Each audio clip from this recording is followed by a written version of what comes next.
like to welcome you to the 13th edition of our Fusion EP Talks. And welcome, Robin. Thanks for joining us again. And the floor is yours. No problem. I'm happy to have a second try at my thesis defense topic. I hope I'll be as enthusiastic as the first time. I'll try my best. And then the people who attended the first one can judge whether it was the same, better, or a bit worse. Let's see. So I want to start by showing you this video of a discharge from Compass Tokamak in Prague.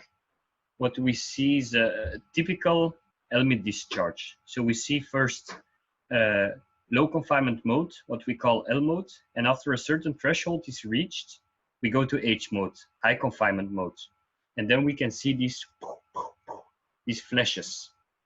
And all of these flashes are ELMs. You can see also the diverter starting to heat up at the bottom. And all of these flashes are what we call ELMs, edge localized modes instabilities. And so this is what I will be talking about during my talk. And then, well, in the end, we have a large disruption, which did not have any consequences for the further working of Compass. So as I said, the main topic, or the topic I worked on during this last year, which I did for the master thesis, is ELMs, and more precisely, the automated recognition of ELM instabilities. Or in other words, can information geometry be the cure for what I call ELM-fever? Because ELMs are kind of like a fever which you want to get rid of. Although there's some positive aspects, but let's say we want to get rid of them, or at least try to control them, try to know what we are dealing with. So why do we want to know, or why do I study ELMs in the first place? Well, ELMs are, as I said, edge localized modes, MHD instabilities. The definition, or one of their characteristics, is that they carry up to 10% of the total energy towards the reactor edge, towards the diverter. As one can intuitively understand, this can lead to degradation and also to component damage, right? Because if we talk about tokamaks like ITER and DEMO, they have huge energies confined in the plasma. So if we get a part of this energy transported towards our components, well, this will lead for sure to damage. So it's important to know how to deal with these ELMs, because as I said, ELMs in demo, they will be, we cannot allow ELMs in demo, or at least unmitigated ELMs. So ELMs are one thing. Why did I study ELMs the way I did? Well, you can see here an example of some ELMs apparent in a H-alpha signal, and you can see these are peaks. And what you can see is that ELMs represent a stochastic phenomenon, right? You can see there's no real periods. They are quasi-periodic. There's a lot of stochasticity involved. And so whenever stochasticity is involved, it's important to use probability theory, because this allows us to extract more information from the data we get. Instead of just using the mean, also using the mean and the standard deviation, this will teach us more. Okay, this also complicates things, but if this teaches us more, well, it's a small offer to make. And so my goal was to use this information geometry framework to distinguish between the different types of ELMs. So we have seen these flashes during the video I showed you. And so basically what my task consisted of was, when I get data from a discharge, was to be able to tell, is this a type 1 ELM or a type 3 ELMs? Because they have different characteristics, different types. But on the first side, it's often difficult to say which type it is. And so data science has proven very efficient in trying to distinguish these different types. So I've used this framework of information geometry. I'm pretty sure that most of you are unaware what it is, unless the ones that attended the first time I did the talk. But so information geometry can tell us a lot of stuff. Maybe things that seem unrelated at first, like this picture I show you here. We see here Eden Hazard, our Belgian super football star, and he's about to take a penalty. And I would argue that a lot of people know what is the distance between the ball, so the ball that lies on the penalty spot, and the goal line. Well, the answer is it's 11 meters. But in fact, it's not that simple, right? Because we implicitly, or there's a lot of stuff we don't say that we assume implicitly. Because what we actually mean is we get a Cartesian a Cartesian coordinate frame, right? So x, y, z axis, and then we use the Euclidean distance to measure the distance between the goal line and the ball. And this answer is 11 meters. But things get more complicated when we go to non-daily stuff, because this is daily stuff. We use it every day. A three-dimensional space with Euclidean distance, we use it every day. But when we go to probability distributions, this is less trivial, right? Because if I now ask you what's the distance between this Gaussian and the next Gaussian, I mean, there's no correct answer at first sight. It's a lot more difficult to be able to guess or to get the grasp of what is the concept distance between these probability distributions. This also a second example is shown below of two different Gaussian distributions, and the question could be: is the pair on the bottom closer together in distance space than the pair at the top? I would say yes, because there's more overlap at the lower pair, but still, this is just based on intuition. How can we justify this? And so this is what information geometry does. It allows us to measure distance between probability distribution. It's a mix between two different branches. So the first one is information theory, excuse me. An important quantity in information theory is a Shannon entropy, which is a measure of how noisy communication is. And if we combine this information theory with a branch of mathematics called differential geometry, which studies manifolds. So manifolds are these kind of mathematical objects, like one is shown here. You have lines, you have planes, and you have manifolds, and this is the study of manifolds. That's what differential geometry is about. And so when you get a smooth manifold, we call a smooth manifold if all of the functions defined on it are C infinity, then we can define a metric tensor and an affine connection on this manifold. And it's very important, because if we can define a metric tensor and an affine connection, we can define the notion of length on a manifold. And this will allow us to be able to quantify the distance between probability distributions. So this is the main concept I want you to grasp from this presentation, is that we are able to quantify the distance between probability distributions. We can say this probability distribution lies so far from this one.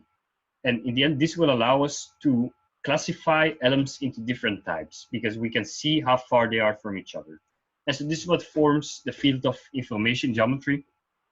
We can see a famous picture here from my promoter, Professor Verdolaga, that shows the tractoid representing the distance between Gaussian probability distributions. So it's a visual representation of a manifold.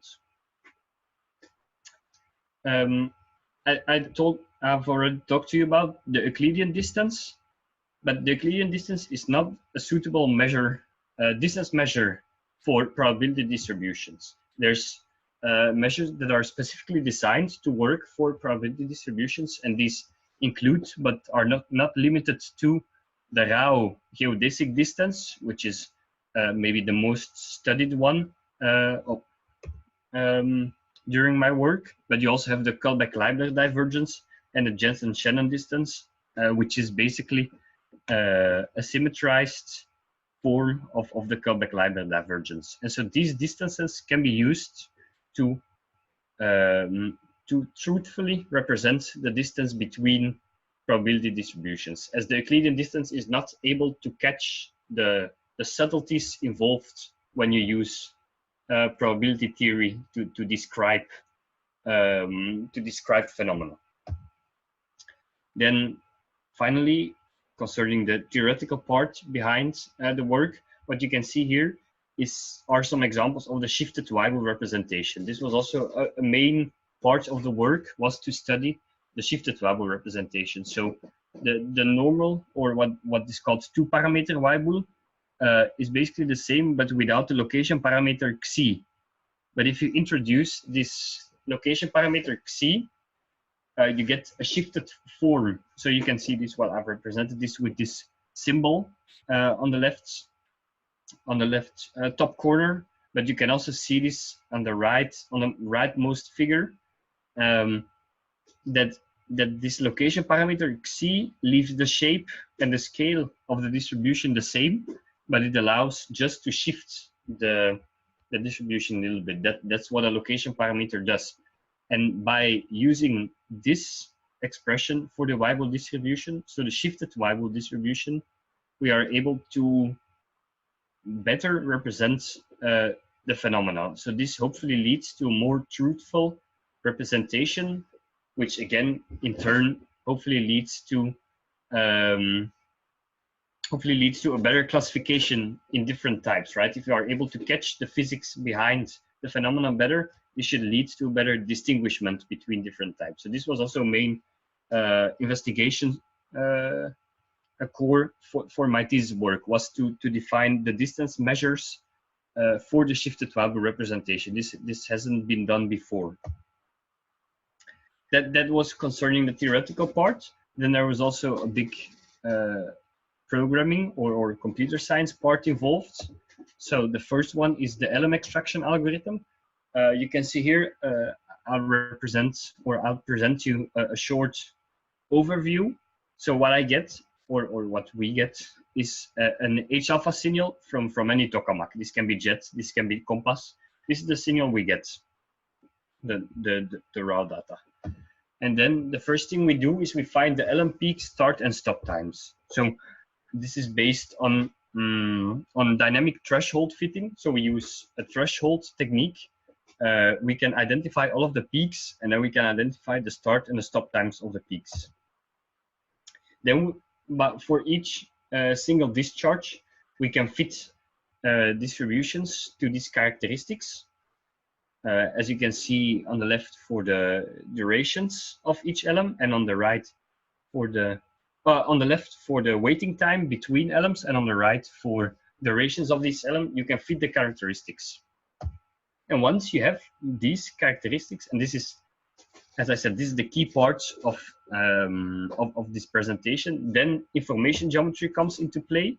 And so what we do is you represent each probability distribution by a single dot.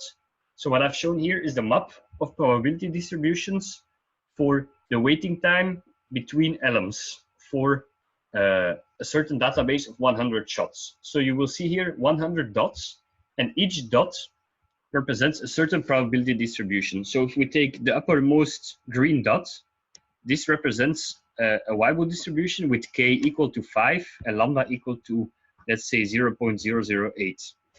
So each dot represents a single probability distribution, and then information geometry allows us to quantify the distance between them. So then we can start to say, okay, the distance between this dot and the other dot is more or less than the distance between this dot and a third dot, let's say. So, and this is very, very useful, right? Because you can already see here that you get like some kind of clustering. All of the blue dots pair up, and all of the orange dots pair up with a little bit of scattering here and there. But you have to take into account that this is still in Euclidean representation, so still using Euclidean distance. If you use a more suitable distance measure, you will get a better separation between the two clusters. This is the implementation that I've made during the year. So this is this allows us to be able to fit shifted Weibull representation. As you can see for the two topmost figures, the shifted Weibull representation is better than the standard Weibull representation, right? We're able to catch more or to better catch the underlying distribution, I would say.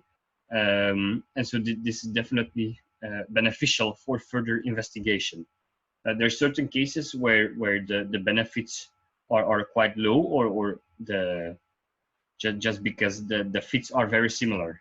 You can see the K and the lambda are very similar, and we get the small xi for the example on the bottom. But so in general, the representation for the shifted Weibull is better.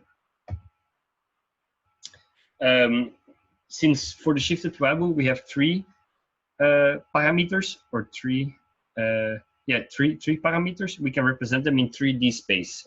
So by plotting again each dot in 3D space, where each dot represents a single probability distribution, you can already see some clusters starting to form. Again, you get this blue cluster and this orange cluster showing the different types of ELMs. And then later on, I'll use a classification algorithm. So this is the machine learning part. Then I'll use a classification algorithm to be able to classify them into different types, not just this labeled data set, but also unlabeled data. A last improvement I want to show to you is this example discharge. So we get this discharge, and you can see there's a lot of ELMs in this single discharge, and I mean like a lot. But what is also interesting is that this distribution appears very, very bimodal.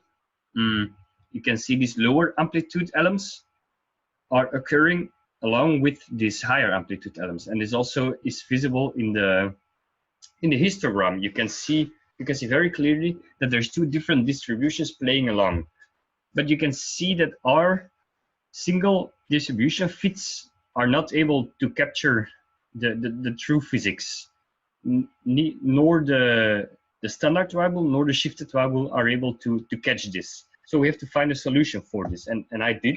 During the work, I developed a multimodality detection method, a very, very robust one, so a dynamic one.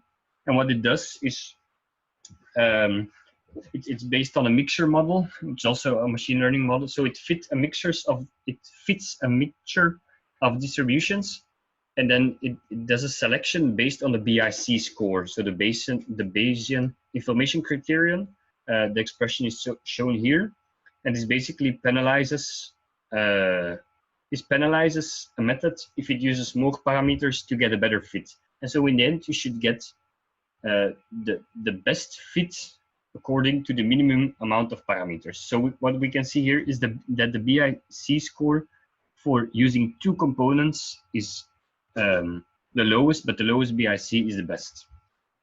So, and we can see here in the representation, if we compare this to our single distribution fit, and we see here our double distribution fit or the bimodal fit, well, I'd say that it's way, way, way better, this fit. So this is very useful, this method to detect multimodality inside the signals, because we don't know beforehand if there will be a unimodal signal, a bimodal, a trimodal, or even more. And so we cannot determine or we cannot fix the amount of distributions we want to fit. And so a dynamic fitting method is very useful. Let's go to the last part where I'll talk about classification. So the real goal of my thesis, but of course all of the underlying work is also very important, hence why I wanted to highlight some of the aspects of the algorithm and the theory. So concerning classification, here are what we call leave one out cross-validation results for both the centered Weibull and the shifted Weibull, which is with 3 parameters. And so you can see that both of them actually perform very well with accuracy, top accuracy of 96%. What we can see is that the Euclidean distance performs very bad. It systematically performs worse than the geodesic distance or the Jensen-Shannon distance. So this means that it's once again a confirmation of the fact that the Euclidean distance is not a suitable distance measure for probability distributions. It is for our daily life, but not for probability distributions. But we can also see that the shifted Y-wall performs almost as good, or at least as good as the centered Y-wall. So it reaches around the same accuracies, especially for the Jensen-Shannon distance. And so this is very nice because, well, although the results are not better, but this is very difficult because we already have a 96% accuracy to start with. Although the results are not better, they're the same high accuracy. And this is nice because this means that we're able to catch the physics behind the phenomena better, but still get the same accuracy. I'd say this is a good result. What you can see here is very typical for a classification machine learning algorithm, is a confusion matrix where we can see on the left side, or on the y-axis, you get the true label of each discharge, and on the x-axis you get the predicted label. And ideally all of the shots are on the diagonal. This means that all of the shots get predicted the label that they really are.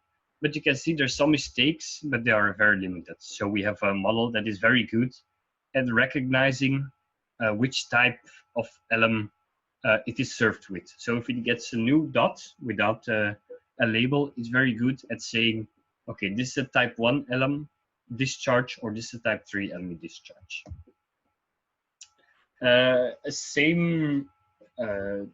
This method can then be extended to new databases. So the model was trained on a select database of 100 shots, and then the method was extended to this Eurofusion pedestal database, which is around 1,500 shots. And well, once we have trained our model on this 100 shots data sets, we can use our trained algorithm to classify the unlabeled data. So we get these 1,500 shots, and we can use our algorithm to determine whether these shots are type 1 or type 3. Is this a 100% accurate prediction? No, of course it's not. I mean, you get a lot of shots that are close to this zone, that are close together, where it's kind of debatable whether they are type 1 or type 3. But the further they are away from the boundary, the more certain you can say these are definitely type 1 and type 3. And even though it's not a certain prediction, it's a very good guideline, and it can help at recognizing or classifying different types of ELMs. So I would say this is a very useful result that can actually easily be extended to new databases, to new tokamaks.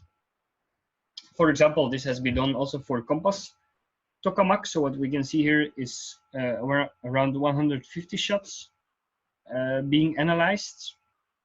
We can see them here on the left bottom corner, and at first glance one would say, okay, this means that these are all type 3 LME discharges, because this is where the jet type 3 LME discharges were. But unfortunately this is not a valid reasoning, because you cannot just compare different tokamaks with each other. In fact there's a whole branch of fusion research called scaling laws, which are people trying to find laws that are applicable to all tokamaks around the world. And so it's impossible to just compare numbers of one tokamak to the other, because Compass is a lot smaller than Jet. So the ELMs in Compass will for sure be shorter.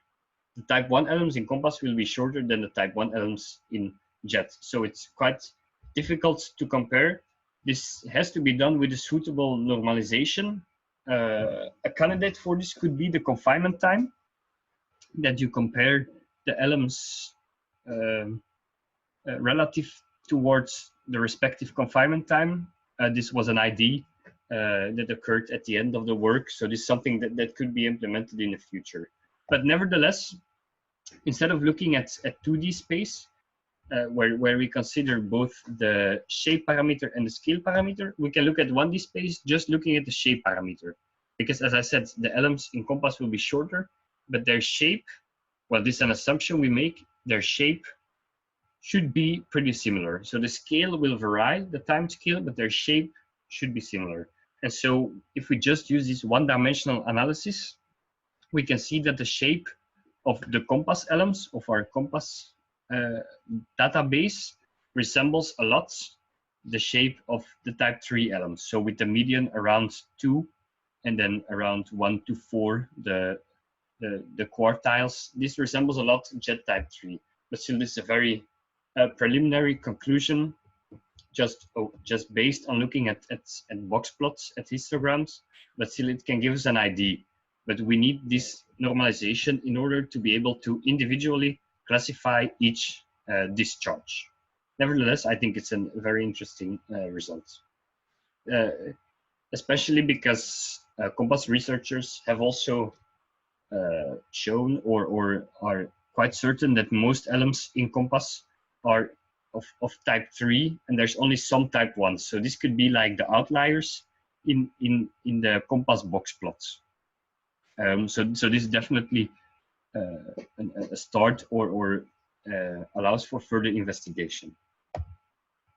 So this was concerning the results. Let us now recapitulate the most important things I talked about. So first of all, well, I want to let you know that I've established the complete Python version of this algorithm. So a MATLAB version was already apparent, but I made the Python algorithm and then did all of the improvements along the way, like this shifted Wabu implementation, which was not trivial. There was a lot of subtleties that had to be dealt with, but in the end I succeeded, which I'm quite happy about. Then of course we have this multimodality detection method, which I think is quite useful, quite robust. It can serve a lot of purposes, but especially for this purpose, I think it's a very useful tool to have.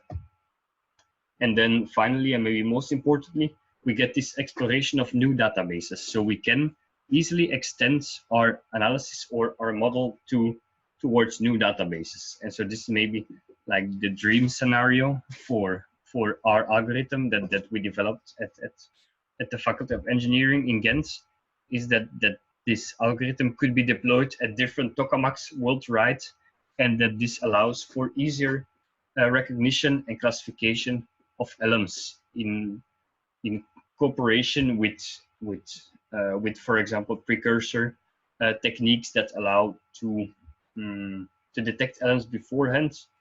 And then this information hopefully can lead to better mitigation and a better control of ELMs. And then in the end, hopefully we'll succeed in a self-sufficient or in a fusion reactor like demo that can provide us with a lot of clean and green energy source, which I think we all hope for and why we're here. So thank you. So where is this? Okay, so thank you so much, Robin, for this very nice presentation, and thank you for your efforts being here during vacation time. And well, the floor is open for questions, so feel free to use the participants box in the lower taskbar to raise your hand or to type in some questions in the chat box.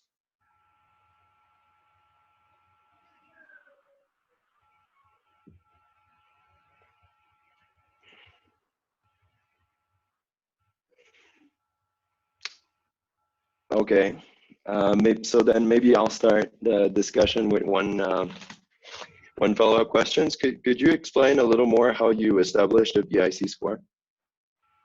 The BIC score? Yep. Okay, so the expression, so this is the expression. So what we see here are some parameters or some variables. So you can see here the likelihood function. The likelihood function basically represents how well a certain distribution represents a certain phenomenon. So if a distribution fits the histogram very well, it will have a high likelihood value. So there's a whole fitting technique based on this likelihood function, which is called maximum likelihood estimation, which aims to maximize this likelihood function. So this is the first part. We try to maximize the likelihood function. But then in the second part, we have this parameter k, which represents the amount of three parameters that are apparent in the system. But if you use two distributions instead of just one, you will definitely increase the amount of free parameters. So this is basically what the BIC does. It penalizes overfitting. So if you use two distributions, for sure, or almost certain, you will get a higher likelihood function because you're able to modify the distributions in such a way that you will find a better fit. But the question is the fit so much better than the single distribution fit that it can justify the amount of extra parameters you need to get to this fit? So basically what the BIC does is it says if the model with two distributions is a lot better, if the fit is a lot better than the fit with one distribution, then it will be accepted. If it's just slightly better in likelihood, which means the fit is slightly better on first sight, but you have to sacrifice or you have to allow for more free parameters in the estimation, this will be penalized and we will choose the most simple solution. So yeah, you get these two contributions, this likelihood contribution, this free parameter contribution, and this hopefully leads to a more balanced selection of how many components we have to use. Still, there's other criterions which you can use, like the AIC is a different one. The BIC is just the one I used because I found it to work quite well. As you can see here, it worked. Well, I have a lot of examples here. It worked pretty well, so that's why I went with this one. So K is the number of free parameters. I Yes. didn't quite catch N, and why, and also why is the choice for -2? Is that arbitrary? I don't exactly know the choice of -2. I think it could be pretty arbitrary. I don't know. It's just a definition of BIC, and N is just the number of samples from your distribution. So the number of samples you use. Because if you have more samples, you can again also have more. Well, you can modify more. You can modify better. So you will have to again have a better likelihood if you use more samples. And the 2 is, yeah, I don't know, is the definition that has been given, that or that I found to work. So okay. Thanks. Francis, go ahead.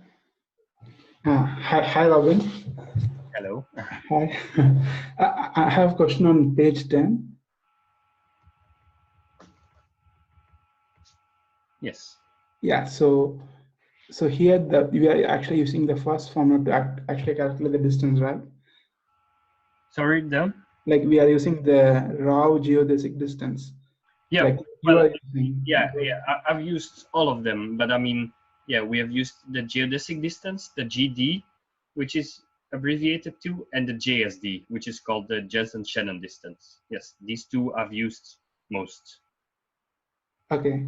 Yeah. So in the raw geodesic formula, like G is the metric coefficient. Can you tell like how this is defined between which two coordinate system, and what is theta and those things? Yeah. So so Gij represents the Fisher information matrix or the Fisher information tensor. I think I have a slide on the here it is. I have a slide on the Fisher information matrix. So this is the definition of this tensor, which can be defined on a manifold. And you can see here it's just based on the probability density function. So this p theta x is a PDF, the probability density function, which is just the standard variable or shifted variable in our case, and then well, you get here the second order derivative towards its parameters. So theta can be any parameters. So if you have well, if you use variable 2 parameter representation, you have k and lambda. If you use variable 3 parameter representation, you have k, lambda, and xi. So this is what is called the Fisher information matrix. And then what Rao was the first one to do is to look at this matrix as being a metric on a manifold. And so this was a crucial thought process, because as soon as he realized that this matrix is indeed a metric on a manifold, that means we can use it to define this distance. So using the metric tensor, this distance can be defined, which is a true distance, which means that it fulfills the symmetry, that it has a symmetry property, that it's positive definite, that it fulfills a triangle inequality, etc. Okay. So yeah, this definition of metric tensor, this key aspect of information geometry allows us to define a distance. Okay. Yeah, thanks. And on page 13, how? Which one? This one or this one? Yeah. So why we have this plotted between k and lambda? Like why it's important, and what are those 200, 150, 25 lines? Yeah. So well, to start with the first part, you have this k lambda. This is just the representation of the probability distribution, as I said. So here, if you look at the left histogram, you get a fit to these distribution characteristics, and the fit outputs that it's a y-bool with k equal to 4.4 and lambda equal to 0.055. And then you go to this two-dimensional manifold, which is just the plane in our case, and you put a dot on, well, k equal 4 and 0.55. So that's probably like this dot somewhere. And then you do this for each discharge, and then you get the representation of all of the discharges on a 2D manifold in this case, because this here is for y-bool 2-parameter representation. If you use a 3-parameter representation, you get a 3-dimensional space. And then concerning the second question, the contours that are shown here. So the full lines show the discharges or ELMs that have the same ELM frequency. So it's the frequency that is shown. So that's 200 hertz. If a discharge, so if a point is on this line, this means that the ELM frequency of this discharge was 200 hertz. So the waiting time between them, and then 100 hertz, 50 hertz, and so on. And then the dashed lines, this represents this represents discharges that have the same skewness. So skewness is another property of a distribution. So you get the mean. The mean of the y-bool distribution is the inverse, because we get the waiting time. So the mean waiting time is the inverse of what we call the ELM frequency of a discharge, and then you get the skewness. So instead of just using the single mean value, so what is often done is we say the ELM frequency in this discharge is 200. Here we use 2 parameters. So we don't just say the ELM frequency is 200. We say we have a k of this value and a lambda of this value, and this allows us to extract more information from it. That's the key part, to use probability theory instead of just mean values for the frequency. But still they are represented in order to get an idea about the orders of magnitude that are involved. Okay. Yeah. Thanks, Robin. Yeah, no problem.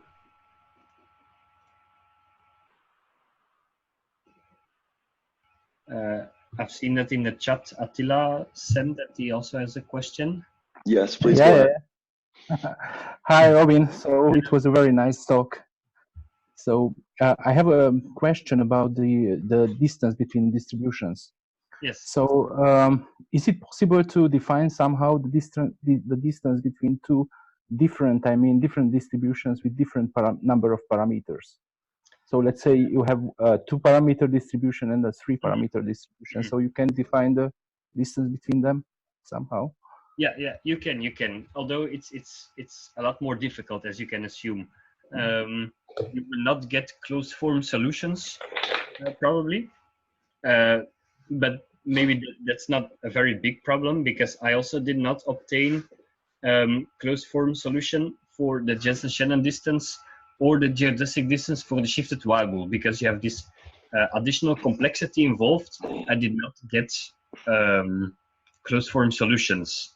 Nevertheless, what you can do is you can approximate these integrals using numerical approximation. So instead of using the continuous definition of, for example, the Kullback-Leibler divergence, you can use the discrete definition of the Kullback-Leibler divergence. So you can just instead of looking at the PDFs, the continuous PDFs, you just look at the discrete PDFs, and at these points you calculate the discrete KLD, and then you're able to calculate the Jensen-Shannon distance. This is also something which I deployed, this approximation of the Kullback-Leibler divergence and the Jensen-Shannon distance. The same thing cannot be done for the route geodesic distance. There, I think it would be rather difficult to calculate the distance between two different probability distributions. Why? Because you have to solve, this is maybe not very clear from the definition, but in order to calculate the geodesic distance, you have to solve a whole system of differential equations. And so this is a lot more difficult to approximate correctly. For the KLD, it can be done. You just, you just substitute out the integral by a sum. And then in essence, you can, for P and Q, you could use two different kinds of distributions. But here it was, the main focus was on similar types of distributions, but it could be done. Yes, I believe so. Okay, thanks.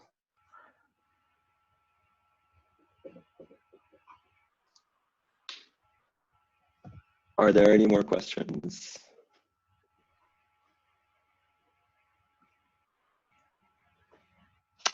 Okay, I had one last question, Robin, if I can still steal a little bit of your time.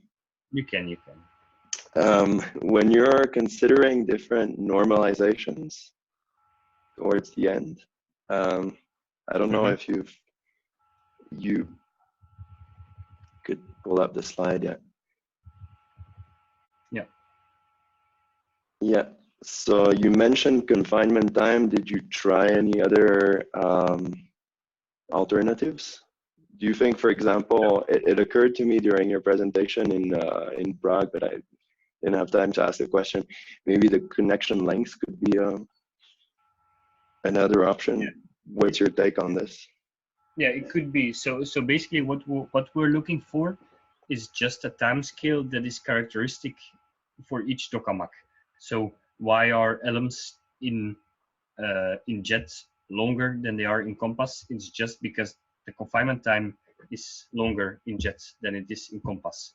Well, maybe it's not just, but at least we hope that it's related. But so that's a difficult thing. You have to find this time scale, which is characteristic for each tokamak. So, well, we tried, or I tried with the confinement time in order to get a nice view. But since the confinement time is not directly registered at compass, this was not very easy to implement. But there are other possibilities for sure. Well, we didn't think further on this because we weren't even able to implement the confinement time.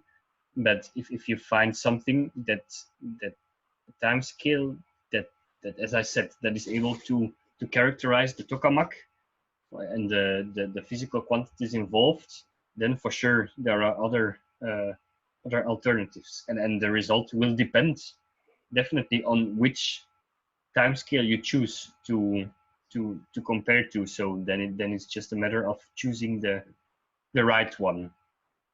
But I think confinement time could definitely be a good candidate. Just because sort of thinking about the ELM itself, I think the connection length is a property of the tokamak, and then I think some people also measure the speed of these ELM filaments. So there maybe you could get some kind of time. Yeah.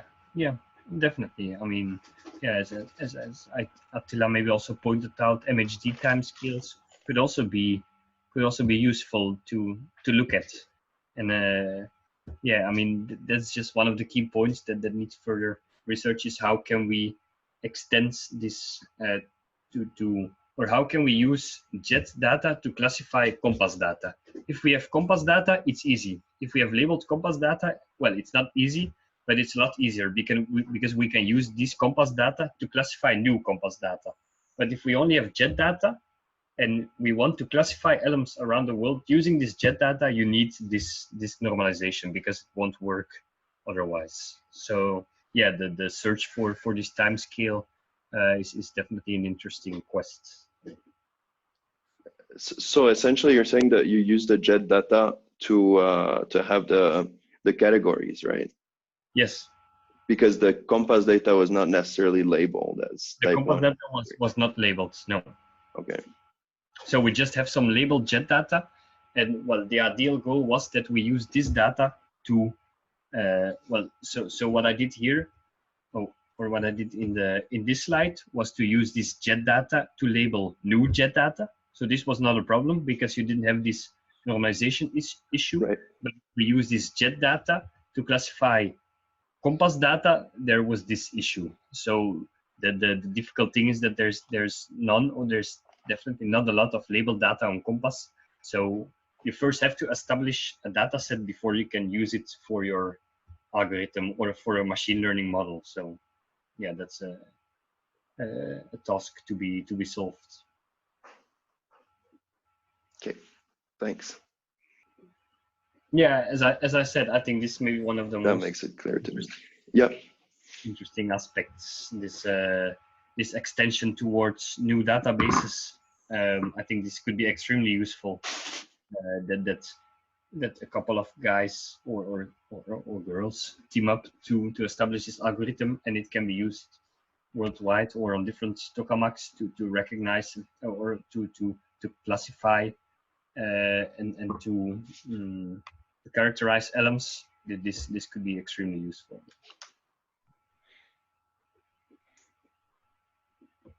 So if we don't have any further questions or remark, I'd like to thank our speaker again. And I'd like to invite you in about 2 weeks to hear a talk, more of an engineering talk on pellet extruders designs. In early September, we'll be publishing the information very soon on our Facebook. And I can definitely recommend the next talk, by the way. Very interesting. So should all be there.